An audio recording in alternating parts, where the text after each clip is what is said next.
While eating, Norman hears something.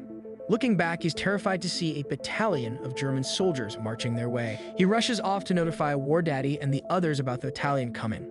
When War Daddy hears the chanting of the marching enemies, he recognizes them as the S Battalion. Bible wants to leave, but War Daddy wants to stay. He insists that they must carry out their mission, but Kunas points out that the 5 of them don't stand a chance against a battalion of enemies.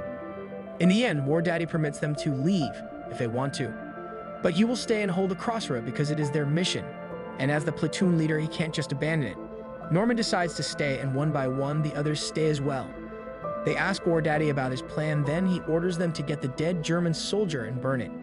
They also disguise Fury as a destroyed tank and hide inside. Taking into consideration the limited amount of ammo they have, they wait for the right timing to attack.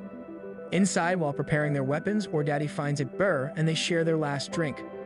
Knowing that this could be their last moment as a troop, Bible preaches about the verse he always thinks about. He is surprised when War Daddy recited the book and chapter where his favorite verse came from. They also give Norman the war name Machine because, as Kunas says, he's a fighting, killing, and a sex machine. Afterward, Norman sees the enemy approaching their tank. He notifies the others and they all gear up. The enemy surround Fury, and when one soldier opens a hatch, Norman shoots him and the fighting starts. In the battle of a battalion against 5, this is the longest night they ever had. They throw grenades at the enemies and blow up their tracks. They also blow up the nearby building where numbers of enemy soldiers hide when the shooting breaks out. The German soldiers start shooting back, but with War Daddy's command, the 5 are looking to be at advantage, killing many enemy soldiers. Unfortunately, they start running out of ammo. War Daddy plans to get out to get some ammo and orders Gordo and Norman to cover him. They throw smoke grenades and the 2 pop out their hatch and cover War Daddy as he gets the ammo. As soon as he finishes collecting ammo, he orders them to get back inside. He's about to get back inside as well, but enemies manage to climb up the tank.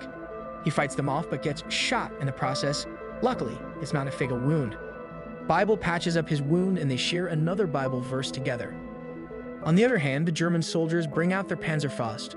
They plan to swarm the group with continuous attacks. There is a brief silence echoing around. Both troops are being careful with each other, especially the troop of War Daddy, as they have a limited amount of ammo left. Then the enemies start shooting them with Panzerfaust and the 5 counterattacks.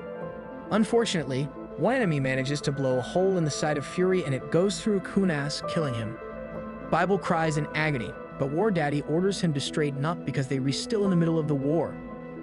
The 4 of them continue fighting, but there are too many German soldiers. They shoot and throw grenades at them at the same time. After a while, they finally ran out of ammo. All that's left to them are their hand weapons and Fury's .50 Norman gun. On the other hand, the Nazi soldiers know they were running out of bullets and plan to finish them off. Back to Fury, the 4 prepares to get out and a shootout breaks out again. War Daddy positions himself in the Norman gun, while the others are with their weapons.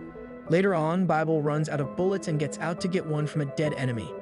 Meanwhile, Gordo is about to throw a grenade, but he's been shot. The grenade falls off inside the tank and he uses his own body to contain the explosion, protecting War Daddy and Norman. Now there are only 3 of them against the German soldiers. Outside, the Nazi, whose Bible tries to steal his weapon from, is still alive and holds him down. He is about to get attacked by another enemy when Norman shows up and saves him.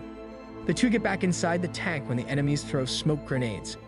Then we see an enemy carrying a sniper, in camouflage, slowly crawling and approaching near Fury. Back to War Daddy, he's fighting off the enemies when he calls for Bible to give him a grenade. But as soon as Bible pops out of the hatch, he is shot in the head by the sniper. The sniper fires again and successfully hit War Daddy this time. Trying to secure the kill, he shoots him again, but War Daddy manages to get into the tank. Inside, War Daddy and Norman talk sincerely. Norman admits that he's scared, but so is War Daddy. Norman wants to surrender, but War Daddy tells him that they will torture him to death. With one last glance with War Daddy, Norman escapes through the bottom hatch of the tank. He tries to cover himself with mud to hide, but a young German soldier spots him.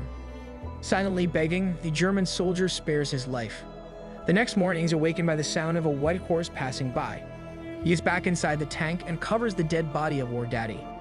Hearing noises from the outside, he gets War Daddy's revolver and prepares to fight.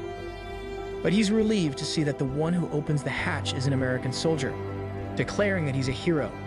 They bring him into an ambulance. The film ends by showing Fury heavily damaged. while dead bodies of German soldiers lying around, with Norman Ellison as the only survivor.